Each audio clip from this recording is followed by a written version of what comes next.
ಬರ್ಬೇಕು, ಇನ್ನ ಚಪ್ಪಾಳೆ ಬರ್ಬೇಕು.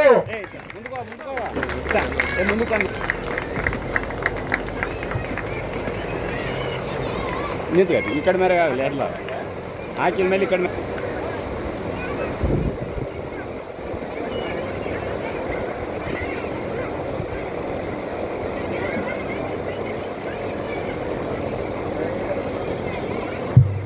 ಚಪ್ಪಾಳೆ ಬರಬೇಕು. ಬದುಕುಗಳಿಗಾಗಿ ನಮ್ಮ ಜೀವನ ರೂಪುಗೊಳಿಸುವುದಕ್ಕಾಗಿ ಇವರು ಮಾಡಿರುವಂತಹ ಒಂದು ಕಾರ್ಯ ಶ್ಲಾಘನೀಯವಾಗಿದೆ. ಅದಕ್ಕಾಗಿ ನಾವು ಅವರಿಗೆ ಮಾಲಾರ್ಪಣೆ ಮೂಲಕ ನಾವು ಅವರಿಗೆ ಎಂತ ಮಕ್ಕಳ ವಿದ್ಯಾಭ್ಯಾಸಕ ವಿದ್ಯೆದ ಜೊತೆಗೆ ಇನ್ನೊಂದು ಭಯಂಕರವಾಗಿರುವಂತದ್ದು ವಿದ್ಯೆ ಕೂಡ ಶುರು ಮಾಡಬೇಕಾಗಿದೆ. ಬಾಬಾ ಸಾಹೇಬರಂದ್ರೆ ಯಾರು, ವಿದ್ಯೆ ಅಂದ್ರೆ ಏನು, ಅವ್ರು ಕೊಟ್ಟಿರೋ ಸೌಲಭ್ಯಗಳು ಏನಂತ ಆ ಮಕ್ಕಳು ಇನ್ನೊಂದು ಪೀಳಿಗೆಗೆ ತಿಳಿಸುವಂತ ವಿದ್ಯೆ ಕೂಡ ಮಕ್ಕಳಿಗೆ ಕಳಿಸ್ಕೊಡ್ಬೇಕಾಗಿದೆ. ಅಂಬೇಡ್ಕರ್ಗೆ ಜಯಂತಿ ಅಂದ್ರೆ ಏನು, ಅಂಬೇಡ್ಕರ್ನ ನಾವು ಯಾಕೆ ನಂಬಬೇಕು, ಅಂಬೇಡ್ಕರ್ ಅವರ ಅನುಯಾಯಿಗಳು ಯಾಕೆ ಆಗ್ಬೇಕು, ಅವ್ರ ದಾರಿಯಲ್ಲಿ ಯಾಕೆ ನಡಿಬೇಕು ಅಂತ ಒಂದು ಚಿಕ್ಕದಾಗ 2 ನಿಮಿಷ, ಜಾಸ್ತಿ ಬೇಡ, ಅದರಲ್ಲಿ ಹೇಳಿರ್ತೇನೆ. ನಿಮಗೆ ಓಟಿನ ಹಕ್ಕಿಲ್ಲ, ಅದು ಸಂಪೂರ್ಣವಾಗಿ ತಿಳಿಸ್ಕೊಟ್ಟಿದ್ದಾರೆ ನಮ್ಮ ಅಮ್ಮಣ್ಣ ಸರ್ ಅವರು ಮತ್ತು ಜೆಸಿನವರು. ಬರೇ ಓಟು ಹಕ್ಕು ಮಾತ್ರ ಅಲ್ಲ, ಅವ್ರನ್ನ ಪೂಜೆ ಮಾಡೋದಕ್ಕೆ ನಾವಿದ್ದೀವಲ್ಲ, ಈಗ ಹೆಜ್ಜೆಗೂ ಕಲ್ಲು ಮುಳ್ಳುಗಳಿತ್ತಲ್ಲ, ಅದನ್ನ ಹೂವನ್ನಾಗಿ ತಯಾರು ಮಾಡಿದ್ರಲ್ಲ ಬಾಬಾ ಸಾಹೇಬ್ ಅಂಬೇಡ್ಕರ್ ಅವರು, ಅದಕ್ಕೋಸ್ಕರ ಪೂಜಿಸಬೇಕು. ನೀರು ಬೇಕು, ಬೆಳಕು ಬೇಕು, ವಸತಿ ಬೇಕು, ನಿವೇಶನ ಬೇಕು. ನಾವು ಹೋಗುವಂತ ದಾರಿಯಲ್ಲಿ ಯಾರೇ ಬಂದ್ರು ಕೂಡ ಎದೆ ತಟ್ಟಿ ನಿಲ್ಲುವಂತ ಶಕ್ತಿವಂತರು ಮಾಡಿದಾರಲ್ಲ ಬಾಬಾ ಸಾಹೇಬ್ ಅಂಬೇಡ್ಕರ್, ಅದಕ್ಕೆ ಪೂಜಿಸಬೇಕು, ಅದಕ್ಕೆ ಗೌರವಿಸಬೇಕು. ಅದನ್ನ ನಾವೆಲ್ಲರೂ ತಯಾರಾಗಿ ಮಕ್ಕಳಿಗೆ ತಿಳಿಸ್ಕೊಡ್ಬೇಕಾಗಿದೆ. ವಿದ್ಯ ಅನ್ನೋದು ಬಾಬಾ ಸಾಹೇಬ್ ಅಂಬೇಡ್ಕರ್ ಒಂದು ಪೆನ್ಸಿಲ್ ಕೊಡ್ತಾರೆ, ಒಂದು ಸ್ಕೂಲಲ್ಲಿ ಒಂದು ಲೆಕ್ಕ ಬರೆಯೋದಕ್ಕೆ ಕೊಡ್ತಾರೆ. ಆ ಲೆಕ್ಕ ಬರಿಬೇಕಾದ್ರೆ ಆ ಮಾಸ್ಟರ್ ಹೇಳ್ತಾನೆ, ನೀನ್ ಬರ್ದಿದ್ದಲ್ಲ ಆ ಪೆನ್ಸಿಲ್ ನನಗೆ ಕೊಡ್ಬೇಡ, ಹೋಗು, ನೀನ್ ಆಚೆ ಹೋಗು, ಆ ಪೆನ್ಸಿಲ್ ನನಗೆ ಕೊಡ್ಬೇಡ, ನೀನ್ ದೂರದಲ್ಲಿ ಇಟ್ಕೊಂಡ್ಬಿಡು ಅಂತ. ಅದು ಯಾತಕ್ಕೋಸ್ಕರ ಮಾಡಿದ್ರು, ಯಾರಿಗೋಸ್ಕರ ಮಾಡಿದ್ರು? ನಿಮಗಾಗಿ, ನಮಗಾಗಿ, ನಮ್ಮ ಮಕ್ಕಳಿಗಾಗಿ, ನಮ್ಮ ಮೊಮ್ಮಕ್ಕಳಿಗಾಗಿ. ಆ ವಿದ್ಯೆ ಕಲ್ತದ್ದು, ಸಂವಿಧಾನ ಬರೆದದ್ದು ಬರೀ 100 ವರ್ಷಕ್ಕೂ 10 ವರ್ಷಕ್ಕೂ ಒಂದು ದಿವಸಕ್ಕಲ್ಲ, ಲಕ್ಷಾಂತರ ವರ್ಷಗಳಿಗೆ. ಅಂದ್ರೆ ಅಷ್ಟು ಬುದ್ಧಿವಂತಿಕೆಯಿಂದ ರಾವಣ ತೇಲಿಯಾಗಿ ಮಾಡಿದಂತ ಬಾಬಾ ಸಾಹೇಬ್ ಅಂಬೇಡ್ಕರ್ಗೋಸ್ಕರ, ಆ ಕಾರಣಕ್ಕೋಸ್ಕರ ಅವ್ರನ್ನ ಪೂಜಿಸಬೇಕು ಮತ್ತೆ ಗೌರವಿಸಬೇಕು. ಇದು ಮಾಡಬೇಕು, ನಾವೇನೋ ಜಯಂತಿ ಮಾಡಬೇಕಾಗಿದೆ. ಅದ್ರ ಜೊತೆಗೆ ನಾವು ವರ್ಷದಲ್ಲಿ 14ನೇ ತಾರೀಕು ಏಪ್ರಿಲ್ಗೆ ಅಂತ ಗುರ್ತು ಮಾಡ್ಕೊಂಡ್ಬಿಟ್ಟಿದ್ವಿ ನಮ್ಮ ಅಂಬೇಡ್ಕರ್ ಜಯಂತಿ ಅಷ್ಟೇ ಅಲ್ಲ. ಪ್ರತಿದಿನ ದೀಪ ಹಚ್ಚಬೇಕಾದ್ರೆ ನಮಗೆ ದೇವರಿಗೆ ದಂಡ ಇಡ್ತೀವಿ, ನಮಸ್ಕಾರ ಆಗ್ತೀವಲ್ಲ, ಅದನ್ನ ಬಿಡಬೇಕು. ಬಾಬಾ ಸಾಹೇಬ್ ಅಂಬೇಡ್ಕರ್ಗೆ ನೆನೆಸ್ಕೊಂಡು ದೀಪ ಹಚ್ಚಬೇಕಾಗಿದೆ.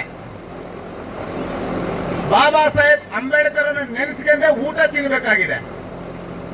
ಯಾಕಂದ್ರೆ ಹೆಣ್ಮಕ್ಳು ನೀವು ಎಲ್ಲಿದ್ದೀರಿ, ನಿಮ್ಮನ್ನು ಕರ್ಕೊಂಡು ಬಂದು ಎಲ್ಲಿ ನಿಲ್ಸಿದಾರಂತ ನೋಡಿ.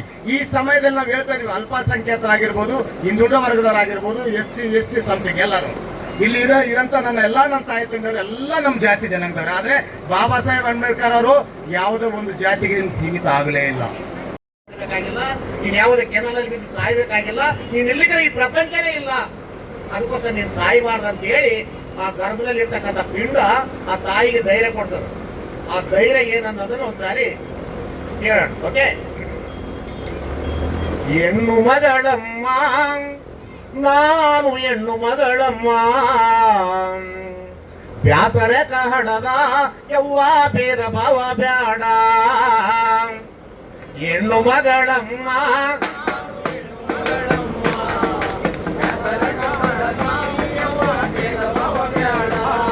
ಆ ಗರ್ಭದಲ್ಲಿರ್ತಕ್ಕಂಥ ಮಗುವ ಧೈರ್ಯ ತಾಕತ್ ಹೇಳ್ತದೆ, ಅದೇ ಅಂಬೇಡ್ಕರ್.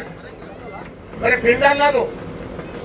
ಹೆಣ್ಣು ಮಗಳಮ್ಮ, ನಾನು ಹೆಣ್ಣು ಮಗಳಮ್ಮ, ಬ್ಯಾಸರೆ ಕಹಡದ ಯವ್ವ ಭೇದ ಭಾವ ಬ್ಯಾಡ. ಹೆಣ್ಣು ಮಗಳಮ್ಮ, ನಾನು ಹೆಣ್ಣು ಮಗಳಮ್ಮ, ಬ್ಯಾಸರೆ ಕಹಡದ ಯವ್ವ ಭೇದ ಭಾವ ಬ್ಯಾಡ. ಆಹಾ, ಹೆಣ್ಣು ಹುಟ್ಟಿದರೆ ಕೆಲವೊಂದುಣ್ಣು ಅಂತಾರಮ್ಮ,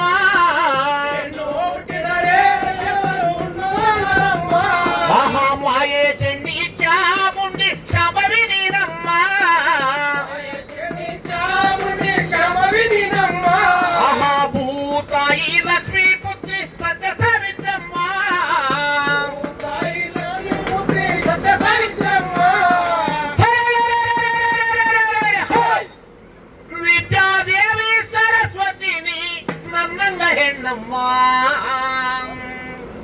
ನಿನಗ್ಯಾಕ ವಿದ್ಯೆ ಬೇಡೆಂದೆಮ್ಮ ಹೆಣ್ಣು ಮಗಳಮ್ಮ ಹೆಣ್ಣು ಮಗಳಮ್ಮ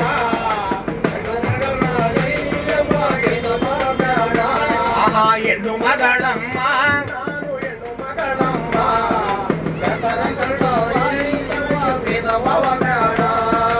ಎತ್ತ ತಪ್ಪಿಗಾಗಿ ಬಿಕ್ಕಿ ಬಿಕ್ಕಿ ಬೇಡಮ್ಮ ತಪ್ಪಿಗಾಗಿ ಬಿಕ್ಕಿ ಬಿಕ್ಕಿ ಇದ್ದ ಬಿದ್ದವರ ಮಾತಿಗೆ ತಲೆದೂಗ ಬೇಡಮ್ಮ ಬಿದ್ದವರ ಮಾತಿಗೆ ತಲೆದೂಗ ಬೇಡಮ್ಮ ದೇಶಕ್ಕೆ ಹರಸಾನಾದರೂ ತಾಯಿಗೆ ಮಗನೇ ತಾನಮ್ಮ ತಾಯಿಗೆ ಮಗನೇ ತಾನಮ್ಮ ಅವಿವೇಕಿ ಮಾತು ಕೇಳಿಸಿ ದೇನ ಬಿಟ್ಟಂತ ರಾಮದೇವರಮ್ಮ ತಾಯಿ ನೀರ ದೇವರಮ್ಮ ಹೆಣ್ಣು ಮಗಳಮ್ಮ ನಾನು ಹೆಣ್ಣು ಮಗಳಮ್ಮ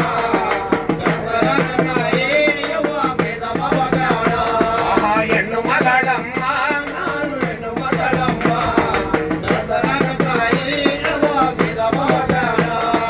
ವಿದ್ಯೆ ಬೇಡಂತಾರ ನನಗೆ ಬುದ್ಧಿ ಬೇಡಂತಾರ ಬುದ್ಧಿ ಬೇಡಂತಾರ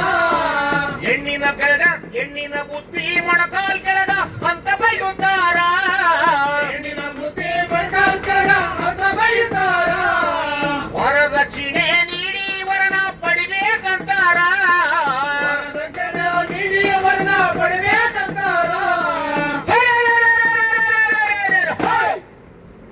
ಸಾವಿರಾರೆಂದರು ಕಳ್ಳ ಶ್ರೀಕೃಷ್ಣನ ದೇವರೆನ್ನುತ್ತಾರ